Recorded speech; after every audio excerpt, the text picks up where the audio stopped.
It's very soon, perhaps, but what would be more important right now? A unification, or maybe even look to a defense for the 168? Pues queremos barrer con las 160. Si está disponible el campeón de la OMB, pues vamos a buscarlo, y si no, vamos a buscar otro campeonato en la 168. We'd love to unify at 160 if the champ is available for that weight, but if that's not available, then we'd like to unify at 168. Well, thank you very much. All right, let's start right here. So what we're going to do is we're going to go through some interviews from last night, and we're going to talk about what's next for Canelo. But in my opinion, I think it should be that man right there, Jamal Charlo, WBC interim champion. He's been WBC interim champion, which makes him the mandatory for Canelo since April of last year. 1 year plus. By the time he steps into the ring June the 29th, it won't be enough time for him to fight a fight against Canelo, who's going to return in September, unless something happens. I'm TstreeT Controversy. This is TstreeT Controversy Live. And my theory is the WBC doesn't want to start no more shit with Canelo, and they know they got to order him to fight Jamal Charlo. Remember, Jamal Charlo, has the same belt that Golovkin had, plus more, because Golovkin had beat the silver champion. Golovkin had beat the interim champion and the future champion when he had beat Rubio, Martin Murray, and I forgot what else.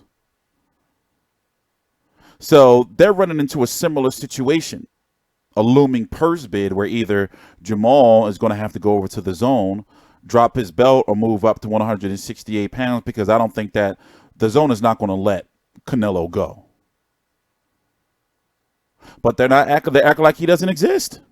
Golovkin, Money G now, or Money Golovkin, or whatever you want to call him, is getting a little smug, it seems. New trainer Jonathan Banks, that's a whole video within itself. You got Demetrius Andrade, who we're going to hear from next. He's fighting on June the 29th as well against Marshew Salusky on the zone. Same day as Charlo, by the way, Jamal Charlo. Correct? Yeah. And clear, that's a tough fight. It's not enough time for him to fight at the end of June. You might as well say July. Have training camp, go right back into training camp, for July and August. I mean, it's possible. It's a tight-ass fit, though. That's a tight-ass fit. I don't think it can happen. Not for a tough fight like that. Like, if it was a step-over type of fight, maybe. But I don't think June 29th is enough for Canelo to fight, for either Jamal Charlo or Demetrius Andrade to fight Canelo, September.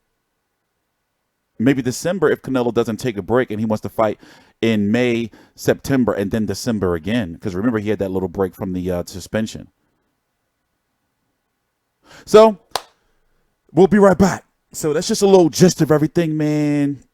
And there's also the option of 168 pounds. Also, I'm going to do a second video talking about what's next for Danny Jacobs. So we're going to pause right here. We're going to be back, listen to some post-fight stuff from last night, and we're going to talk some more about the 160-pound division and Canelo's reign. I'm TstreeT Controversy. This is TstreeT Controversy Live. Please subscribe. That's Demetrius Andrade, who joins us now ringside. Demetrius, you have a high boxing IQ, so give me your take on this fight. I definitely was entertained by the fight. Two guys that have a great IQ, and Danny Jacobs, I thought he did what he had to do to pull it off, but I'm not the judge. Canelo definitely came to fight, and it was a great display of boxing for boxing itself. What about the pace of the fight?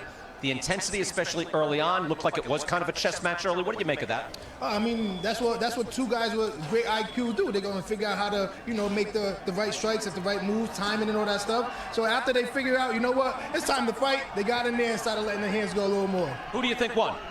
Let's not count on Salusky, by the way. Danny pulled it off, and yeah, I thought Danny pulled it off. I honestly thought Danny put it off. Canelo definitely landed some clean shots, but Danny did look busier for me to say that he pulled it off. All right, again, we're going to see you, by the way, But I'm next, June 29th. Yes, right, Demetrius is out there. Yeah, boy, it's me again. By the way, just to stop right there, I don't think that, listen, it depends on how you score fights, okay? It was a very close fight, and I had Canelo winning. But depending on how you score fights, man, depending on what you were looking for, and the fact that Canelo, the second half of the fight, he slowed down, and Danny Jacobs, even though sloppy, was busier, you could find rounds in there that very tough to score. And everybody's entitled to their opinion. I'm not the type of person that's going to say, oh, you're wrong. No, you're entitled to your opinion. Do you ever see me arguing with people cards? Never. But in this case of Andrade, note that him and Danny Jacobs are close friends. I've spoke to both of them. Danny Jacobs does not want to fight Demetrius Andrade unless there's like super major money on the table. And Demetrius Andrade, vice versa. So, of course, in my opinion, out of respect, he's going to, say, unless it was a knockout, especially in a close fight, that his friend Danny Jacobs won. Just my opinion. But let's listen to a little bit more. I love your boxing. I disagree with your score. And then we're going to listen to Smug GGG. If Gennady Golovkin is the most feared middleweight in the world, he's the most avoided middleweight because he's that skilled and he does everything right. Undefeated champion, you will get your opportunity, man. Thank you. I appreciate that. Appreciate the support, and I'm gonna just keep doing what I've been doing. That's be myself, win, and use what I can when I'm in the ring with the opposition that I'm in to be able to do what I have to do, and that's just take over and control it. But I believe, I got Selecki next. He's a guy that fought Danny Jacobs. He's another top guy. Get him out the way, and Canelo should be the guy. Here's the question: how do you beat Canelo? How does Demetrius Andrade beat a superstar like this? Yeah, just be me and don't get too caught up with what's going on. And Details. What punches? What do you do? Hey, man, you got to see the fight. You got to move, use that height. Zone if you don't got it, you know what I'm saying? DAZN, and watch me do what I do. All right, how much along those lines? Look, because I bought one, so I'm good for the year. Tell us, would you be up on your toes, circling him? What would you be doing? That's the thing. Every round could be different. I don't have a game plan to go and do one thing, the whole 12 rounds. No, his belt is very valuable. So I can't sit here and tell you what I'm going to do other than when I get in there. But one thing I will do is put his jab in his face all night. Okay. All night. Fair enough. Maciej Sulecki is coming up next. A very credible opponent for you. Your thoughts on him? He's been very sturdy, good boxer. What do you think when you face him next month? I think he's a great guy. He's definitely a guy that just was in there with Danny Jacobs. They went 12 rounds. It was a good fight. So this is my stepping stone to be able to say, I want Canelo next. Demetrius, always a pleasure talking with you. Thank you so much. Demetrius Andrade. See him June. Yeah, so, and by the way, Brian Kenning and Sergio Moore had a bad night last night. They getting it on Twitter, too. I thought it was just me. But anyway, moving on. His belt, his WBO belt is very valuable. The last Infinity Stone. For Canelo to be the third undisputed champion since Jermaine Taylor beat Bernard Hopkins. Remember, it was Terrence Crawford, Alexander Usyk. Canelo wants it. Who else wants it? Jared Hurd wants it. Loma wants it. Errol Spence wants it. Joshua Wilder won it. It means a lot. And then to be undisputed and have another belt and another division. What if Canelo, right, beats Danny J? I mean, let's say in Canelo's perfect world, he beats Demetrius Andrade, and they still decide not to fight the Jamal Charlo. By the way, Rob Branton's fighting Murata again in Japan, and don't expect for the WBA to order. The WBA makes me sick. You make me sick. Sergey Derevyanchenko is the new IBF champ, mandatory. But what if Canelo then goes up, and goes after, Billy Joe Saunders or whoever has that WBO up there and becomes a full champion at 168 while being undisputed. But that's, the future's bright. And, man, Canelo deserves a lot of fucking respect, even though he didn't look necessarily great in the second half still. The top quality competition he's consistently fighting outside of Rocky Fielding in regards to superstar competition. I always like Rocky Fielding, but he was in over his head. You see what I'm saying? So, let's go listen to Smug G and wrap this up. But in my honest opinion, if I was to bet who would probably be next, depending, I wonder if they would go. Really go for Demetrius Andrade, and try to get him to fight on that September date. Remember, that's Canelo's date. He's going to fight on September. Or is it because of the zone? Because Golovkin's fighting at the beginning of June. That's enough time. Or because of the zone, will they force him to fight? Force him to fight Golovkin. Because there's a lot of money, guaranteed money. And before pay-per-view buys and all that shit used to play a factor. It doesn't anymore. But we'll be right back. Thank you. The hits just keep on coming as we're now joined by Triple G, Gennady Golovkin himself and his translator as well. All right, Gennady, what did you think of the fight that just took place? Я ждал, честно говоря, большего. Этот бой получился как хороший спарринг. Frankly, I was expecting much more. It's just really like a sparring match. Do you think that was on Canelo's part or Jacobs? Who were you more disappointed by that there wasn't more action? Вы знаете, они боксеры другого уровня, которые должны показывать, я думаю, больше дарить любителям бокса, больше экшена, и не было ни драмы, ничего в этом бою, то есть было очень довольно скучно.